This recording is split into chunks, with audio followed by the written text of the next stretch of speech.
sendo a Igreja do Deus vivo.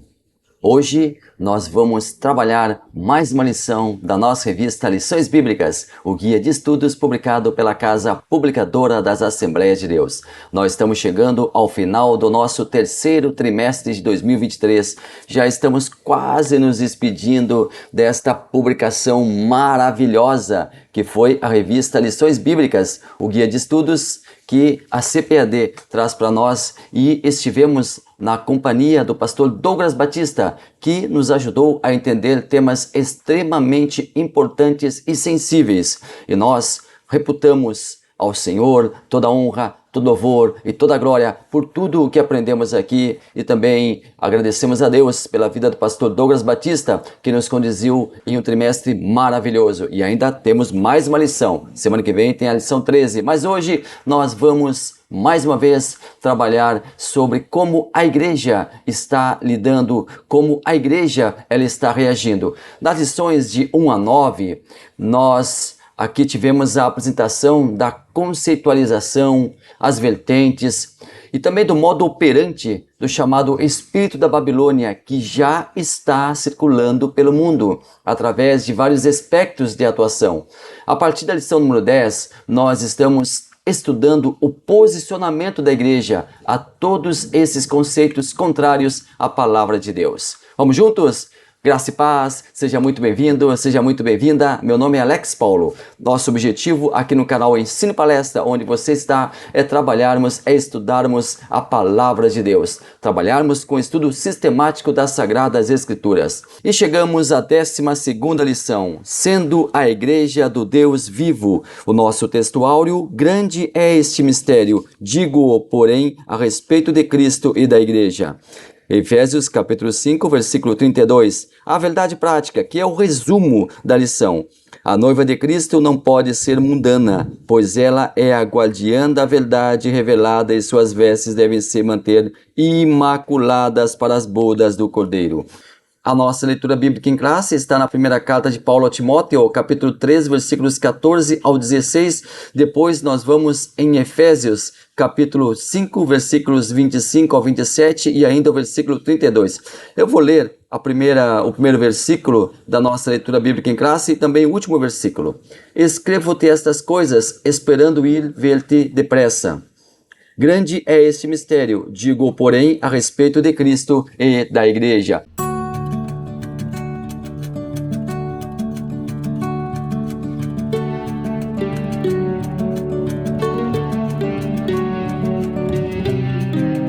Chegando aí ao nosso primeiro tópico, a natureza da igreja do Deus vivo. 3 subtópicos: a casa do Deus vivo, a coluna e firmeza da verdade, o ministério da piedade. No Novo Testamento, a palavra igreja vem da tradução grega eclésia, que nunca se refere a um lugar de adoração, mas a uma reunião de pessoas. No mundo grego, a palavra eclésia normalmente se refere a uma reunião. Lembrando que eu sozinho não sou igreja, você sozinho, você sozinha também não é igreja. Mas juntos, unidos, pluralmente, nós somos igreja.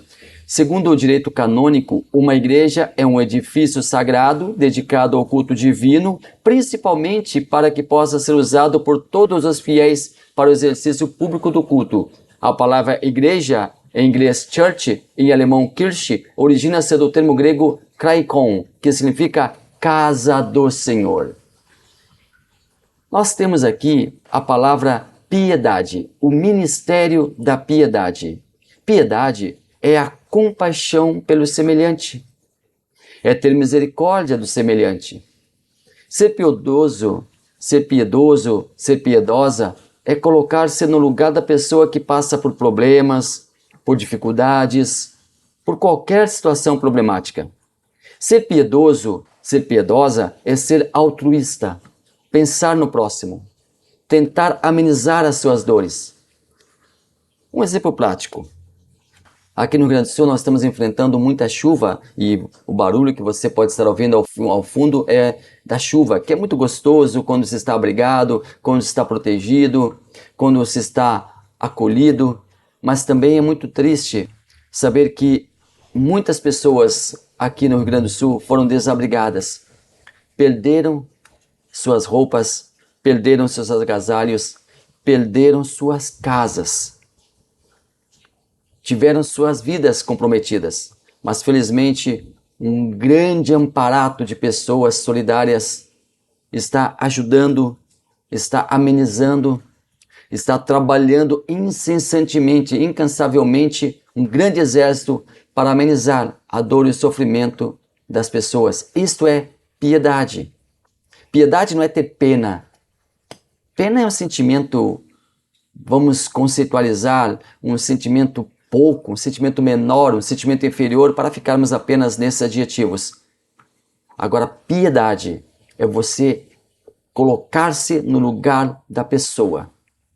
É você abraçar aquela pessoa, acolher aquela pessoa, posicionar-se a favor daquela pessoa.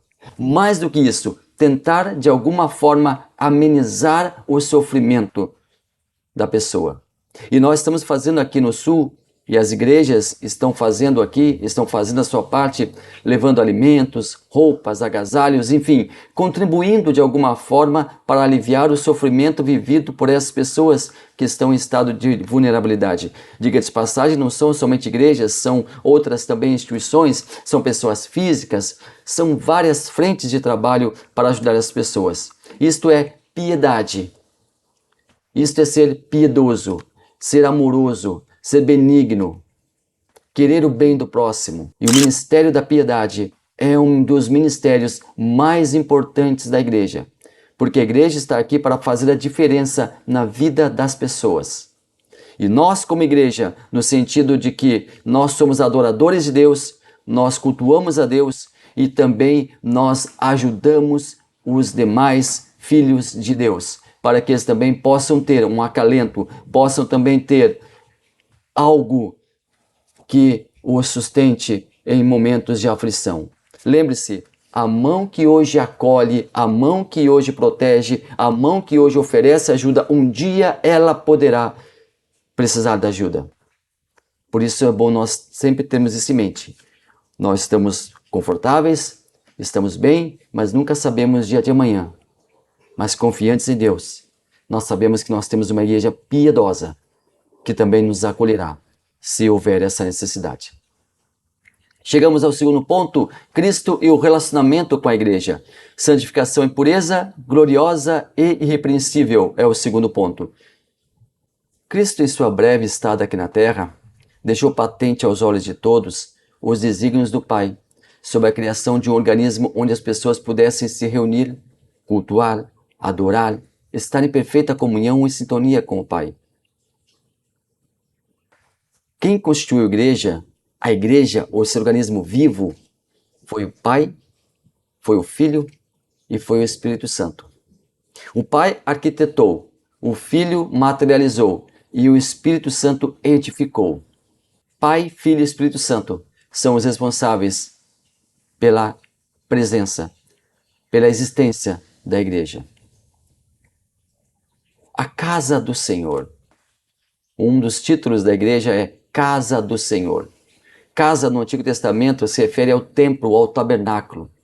Nós estudamos em Ezequiel que Deus tinha prazer nos sacrifícios da sua casa quando eram puros, quando eram legítimos, mas quando a sua casa foi maculada, quando o templo foi maculado, Deus retirou-se.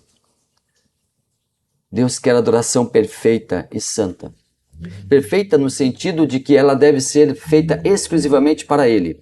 Perfeitos nós não somos, mas dentro do nosso melhor nós temos que dar a melhor de nossa essência, o melhor de nosso cuidado, o melhor do nosso louvor, o melhor do nosso trabalho, para que Deus aceite tudo isso das nossas mãos, que com alegria nós prestamos a Ele, que com alegria nós oferecemos a Ele.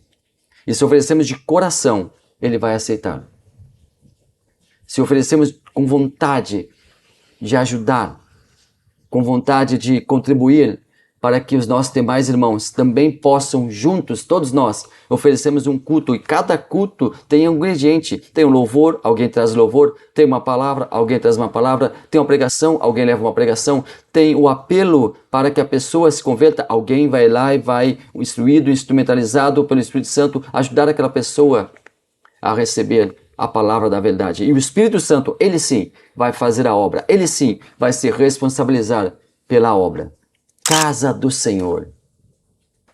Alegrei-me quando me disseram, vamos à casa do Senhor, o salmista falou. Por que nós devemos estar na casa do Senhor? Porque nós devemos viver em comunidade. Deus não escolheu o homem para viver só, viver isolado. Não, o Criador quer que vivamos em comunidade, em harmonia uns para com os outros. Porque devemos compartilhar. Imagine que haverá uma reunião fraterna, uma reunião festiva e uma congregação. Aí cada membro traz algum prato de doce, algum prato de salgado. Outros deverão providenciar a bebida. Então cada um traz algo consigo e coloca sobre a mesa. Todos ali são beneficiados, pois a mesa é compartilhada por todos. Cada um serviu os seus irmãos de alguma forma. Quando nós viemos para o culto, ou quando nós vamos para o culto, quando nós vamos à casa do Senhor, um tem um salmo para repartir, outro canta um hino, alguém faz leitura bíblica, todos estão glorificando, exaltando ao Senhor. Cada um traz um ingrediente para a grande mesa da festividade que deve ser o culto. E aí Deus recebe a adoração, Deus ouve o clamor, Deus abençoa a sua igreja. Santificação é um dos pontos desse tópico. Santificar é estar separado. As pessoas, elas acabam muitas vezes confundindo os sinônimos de santificação e perfeição. Nós não somos perfeitos. Nós somos santos no sentido em que nós nos separamos da maldade desse mundo, nos separamos do pecado deste mundo, nos separamos de tudo aquilo que impede ou poderá impedir nós de nos aproximarmos de Deus. Isto é santificação. É estar separado.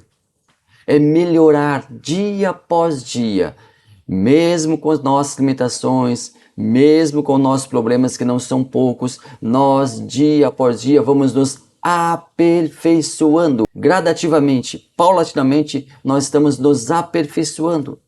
Nós estamos nos santificando no sentido que nós estamos nos isolando? Não. No sentido que nós estamos em meio às pessoas, em meio à sociedade, em meio a tantas coisas que acontecem, mas nós no meio, inseridos no meio de tudo isso, nós somos diferenciados e mais do que isso, somos referenciais de respeito, de idoneidade, de credibilidade, de espiritualidade, de compaixão, de piedade. Somos diferenciados e nós precisamos nos diferenciar de muitas pessoas que infelizmente querem o mal para o seu semelhante. Por quê? Porque são pessoas que já estão inseridas no processo, no sistema do anticristo, já estão inseridas, já foram absorvidas pelo espírito da Babilônia. Poderão converter-se? Esperamos que sim. Até o final da vida, a pessoa tem a possibilidade de conversão, a possibilidade de regressão, a possibilidade de retornar, a possibilidade de deixar de fazer o que é errado, a possibilidade de arrepender-se, a possibilidade de buscar a salvação. Existe sim regressão. Até o final pode haver uma regressão, mas depende de cada um. Depende do exercício do livre-arbítrio de cada um. Uma outra palavra-chave aqui nesse tópico é pureza. Pureza também não é perfeição, mas pureza também tem a ver com santificação. Ser puro, não ser contaminado, não se deixar contaminar pela mentira, pela vaidade, não se deixar contaminar pela bajulação. não se deixar contaminar pelo cargo, não se deixar contaminar pelo holofote, pela vitrine, ficar puro, puro. O sal, ele deve ser puro, e a igreja é tida como sal da terra, e o sal deve ser puro. Se for contaminado por algum ingrediente exterior, ele perde a sua pureza e perde a sua eficácia. A igreja está aqui ao sal da terra e ela precisa da pureza desse elemento para que a sua vida aqui na terra seja eficaz para outras pessoas, que a sua estada aqui na terra seja eficaz para outras pessoas. Gloriosa e irrepreensível. Irrepreensível é que não precisa de repreenda, não precisa de alguém que faça uma repreensão, alguém que seja contrário, alguém que diga você está errado e deve mudar, alguém que diga você está fazendo a coisa errada e deve mudar. Irrepreensível quer dizer fazer a coisa certa, continuamente. Fazer a coisa certa, todos os dias. E não é fácil fazer a coisa certa todos os dias. Muitas vezes a pessoa é taxada de tantas coisas, tolo, para ser muito ameno, e tantas outras expressões que nós não queremos dizer aqui. Mas nós devemos nos manter irrepreensíveis. A igreja em si deve ser irrepreensível. E tantas igrejas, elas estão sendo repreendidas por Deus. Muitas igrejas, as igrejas da Ásia, por exemplo, elas foram repreendidas por Jesus Cristo. Porque tiveram problemas, algumas elogiadas, outras tantas repreendidas. Mas a repreensão, ela também traz algo didático.